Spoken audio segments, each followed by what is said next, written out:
자, 그럼 계속해서 다음 페이지 진행하도록 하겠습니다. You might have an exam tomorrow and an assignment due the day after tomorrow.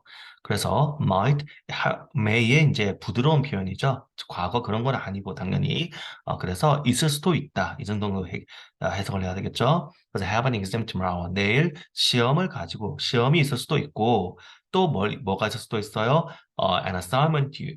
바로 과제 기한. 기한이 된 과제. 이거는 학교 선생님이 어떻게 판단하느냐에 좀 따라야 될 것 같아요. 왜냐하면 우리말로는 둘 다 가능하기 때문에 이거를 이제 이게 due라는 단어가 기한이라는 명사인데 이거를 assignment due 이거를 통합해서 한 단어로 볼 것인지 왜냐하면은 뒤에 있는 the day after tomorrow 이게 우리가 그 원래 명사가 문장에서 부사화되는 부사대격 이렇게 쓰이면은 이게 전치사가 생략됐다고 볼 수도 있고, 그러니까 선생님들에 따라서 아니면 이건 그냥 원래부터 부사다 이렇게 볼 수도 있어요. 그럼 이게 왜 선생님이 그 얘기를 하냐 하면은 이게 on the day 원래는 이렇게 해도 맞거든요. on the day 그 날에란 뜻이잖아요. 그럼 on the day after tomorrow 이러면 내일 이후에 그날인데 전치사 플러스 명사는 부사이기도 하면서 그러니까 부사니까 형사를 꾸밀 수도 있지만 또한 명사를 꾸밀 수도 있어요. 우리 예를 들어서 어떻게 해요? I am in Korea. 나는 한국에 있다. 이렇게 할 때, 그 나라는 사람 또는 어떻게 예를 들어서 시원 in Seoul 이러면 시원 명사 in Seoul 부사 해서 서울에 있는 시원 되잖아요, 그죠? 그래서 전사 플러스 명사의 부사는 그 명사를 직접적으로 이렇게 꾸며줄 수도 있거든요. 그러니까 이거를 그 구조로 보면은 앞에 명사를 꾸며주는 거기 때문에 내일 이후의 날, 그러니까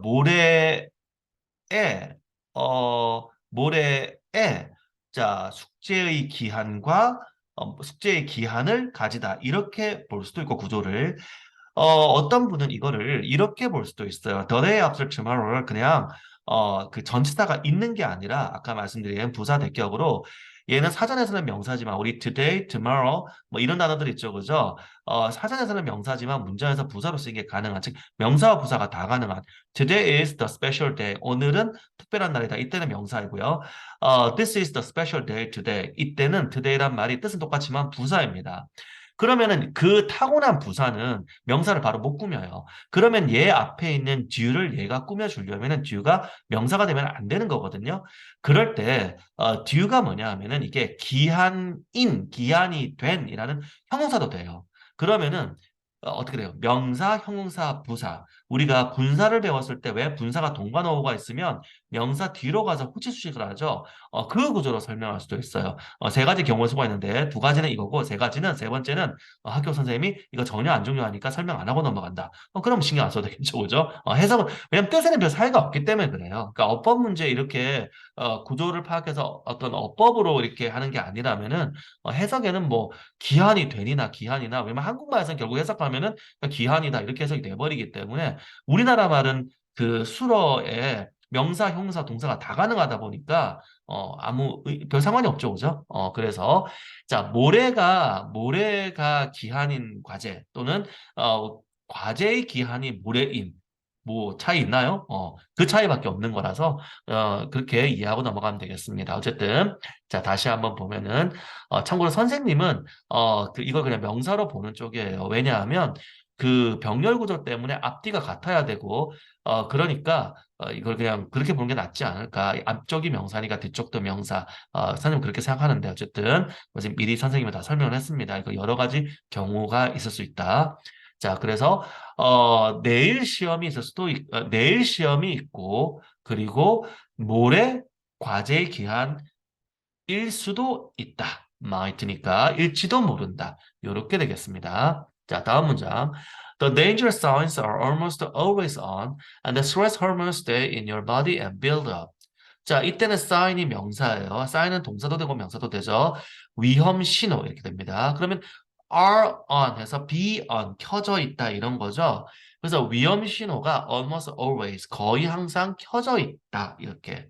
그리고 the stress hormones 그 스트레스 호르몬은 stay 머물러 있다 in your body 너의 몸속에 머물러 있다. 자, 또 병렬 구조 되어 있네요. stay and build up. 자, 그럼 build up이 무슨 뜻일까요? 우리가 으쌰 이것도 빌드업이거든요. 누적이 되는 걸 빌드업이라고 해요. 빌드가 짓는 건데 짓고 하나 없어지는 게 아니라 짓고 다음 날은 그 위에 또 짓는 이렇게 누적되는 거에 빌드업이라고 그래요. 그래서 한국말로는 문맥에 따라서 뭐 축적, 누적도 되고 성장 그래서 우리 grammar buildup 우리 이 파트에 grammar buildup이라는 파트가 있으면 문법 누적 이상하잖아요 우리말로는 문법 실력 쑥쑥 뭐 약간 의역하자면 문법 실력 성장 이 정도로 해석을 할 수 있거든요. 그래서 그렇게 이해하면 됩니다. 어쨌든 축적이라고 볼게요. 그래서 여기서는 왜 호르몬이니까 그래서 스트레스 호르몬이 너의 몸속에 남아서 그리고 축적된다. 이렇게 하면 되겠습니다. 자, 다음 문장. Blood rushes to your face. 자, rush to는 우리 rush가 서두르다도 되고 달려가다도 되고 이래요. 그러면 피는 이제 실제 달릴 수가 없으니까 뭐 그 느낌을 가지면 되겠죠? 그래서 피가 너의 얼굴로 자, 서둘러 간다. 그게 밀려든다라고 하죠. 이 액체니까 이렇게 그래서 피가 너의 얼굴로 밀려든다. 이렇게. Your stomach stops working and feels upset or as if it is tied up in knots. 자, 너의 위장은 stops working. 작동하는 것을 멈춘다. 그죠? 무생물이 주어가 될 때 work는 작동하다라고 해석을 해야 된다. 작동한 걸 멈춘다. 그리고 자, feels upset. 자, 기분이 나쁜 거죠. 기분 나쁜 게 불편하게 또는 나쁘게 느낀다. 혹은 as if 마치 뭐뭐인 것처럼. 그러니까 저기서 이제 기분 나쁘게 느낀다는 거는 주어가 사람일 때는 그냥 우리가 그렇게 나 저 별로 기분이 안 좋아 이렇게 하는데 여기서는 지금 병렬 구조가 되어 있기 때문에 주어가 your stomach이란 말이에요. 그러면 위장은 기분이 안 좋다 이상하니까 위장의 상태가 좋지 않다 약간 의역을 해서 위장이 안 좋다 이렇게 생각하시면 됩니다. 다음에 as if 마치 뭐뭐인 것처럼 이런 뜻이죠. It is tied up in knots. 자, tie가 묶다, tie up. 그러니까 be tied up. 묶여 있는 거죠. 수동태가 돼서 in knots. 자, knot는 우리가 뭐 밧줄 이런 거거든요. 그럼 in knot는 밧줄로 묶여 있는 그 상태죠. 그럼 이게 어떤 거겠어요? 예, 밧줄 묶이면 우리가 퉁퉁 붙잖아요. 뻣뻣하게 되잖아요. 바로 그거를 영어로는 이렇게 표현을 합니다. 그래서 어떻게 되냐면 이렇게, 이렇게 뻣뻣하게 이렇게 묶이거나 꼬여서 뻣뻣하게 묶인, 그러니까 뻣뻣하게 꼬인, it is tied up in knots. 뻣뻣하게 묶인, 이렇게 밧줄로 묶은 것처럼 뻣뻣하게 꼬인, as if니까 마치 꼬여서 뭉쳐진, 뻣뻣하게 꼬여서 뭉쳐진 것 같은, 그죠? 마치 그런 것처럼 이렇게 해석이 되겠죠. 이해되시나요?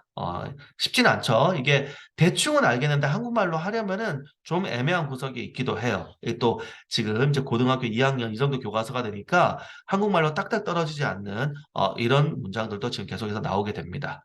뜻은 아시겠죠? 자, 다시 묶으면 너의 위장은 작동을 멈추고 그리고 속이 안 좋고 혹은 마치 그게 이렇게 밧줄로 묶은 것처럼 뻣뻣하게 꼬여 있는 그런 것 그렇다. 뭐 이 정도로 하면 되겠죠. You feel restless in your legs and have difficulty going to sleep. 자, restless. rest가 휴식인데 list니까 휴식이 없는 거죠. 자, 휴식이 없는 걸로 느낀다. 그런데 in your legs, 다리에서 휴식이 없는 것 느낀다. 무슨 뜻일까요? 다리가 가만히 있지를 않는다는 뜻이에요. 휴식이 없는 거니까. 가만히 있어 휴식을 할 거 아니에요. 그러니까 다리가 휴식하지 않는, 즉 가만히 있지 않는. 그래서 너는 다리가 가만히 있지 않는 것을 느낀다. 이렇게 해석이 되는 거죠. 또 병렬. 그 다음에 have difficulty ing. 뭐뭐 하는데 어려움을 겪다. 그죠? 뭐뭐 하는데 어려움을 겪다. 그래서 restless 저 단어는 그냥 사전 찾으면은 안절부절하지 못하다 이렇게 나옵니다. 휴식 없다. 즉 계속해서 움직인다 이런 뜻이고 여기서는 이제 다리가 멈추질 않는다. 다리가 계속 움직인다 이렇게 해석하면 되고 단어 자체의 뜻은 안절부절하지 못하다 이 뜻이에요. 그리고 여기는 하는데 어려움을 느끼는 거죠. have difficulty ing니까 근데 뭐 하는데 어려움을 느껴요? going to sleep, go to sleep, 자러 가는 거. 즉 잠자러 가는데 어려움을 느낀다고 하면 잠자러 가는데 길이 막혀 있다 그런 뜻이 아니고 잠이 안 든다는 얘기예요. 잠자는 것에 어려움을 가진다. 즉 잠을 들지 못한다. 이렇게 해석이 되겠습니다. 이해되시죠? 자, 다음 문장. None of this helps you with doing your homework And when it keeps happening, it can harm your health. 자, none of this. 이것들 중 어떤 것도 helps. 돕다인데 none이니까 돕지 않는다라고 해석을 해야 되죠. 한국말로는 돕지 않는다. 그리고 help A with B. 중학교 때 배운 거 외우고 있죠? help A with B. A를 B로 돕다. 그래서 with 다음이 수단이 됩니다. 그러니까 너를 뒤에 거 하는 것으로 돕다. 원래는 이 구조이고 한국말로 이거 해석하기가 좀 이상해요. 그래서 어떻게 네가 뒤에 거 하는 걸 돕다. 이렇게 해석하면 됩니다. 여기는 이제 none이니까 돕지 않는 거죠. 네가 doing your homework, 너의 숙제하는 걸 돕지 않는다. 우리말로 조금 더 기억하면 도움이 되지. 너의 숙제하는데 이것들 중 어떤 것도 너가 너의 숙제하는데 도움을 주지 않는다. 이 정도로 해석하면 되겠죠. 그리고 when 때입니다. It keeps happening. keep ing 계속해서 일어나는 거죠. 왜냐면 keep 다음에 이렇게 ing가 되면은 뭐뭐 하는 게 유지되는 거니까 계속해서 뭐뭐 하다. 그래서 keep happening. 바로 그것이 계속해서 일어날 때, 그죠? It keeps happening. 즉 계속 반복이 될 때, it can harm your health. 그것은 너의 건강을 해치다. 너의 건강을 해칠 수 있다. 이렇게 해석이 됩니다.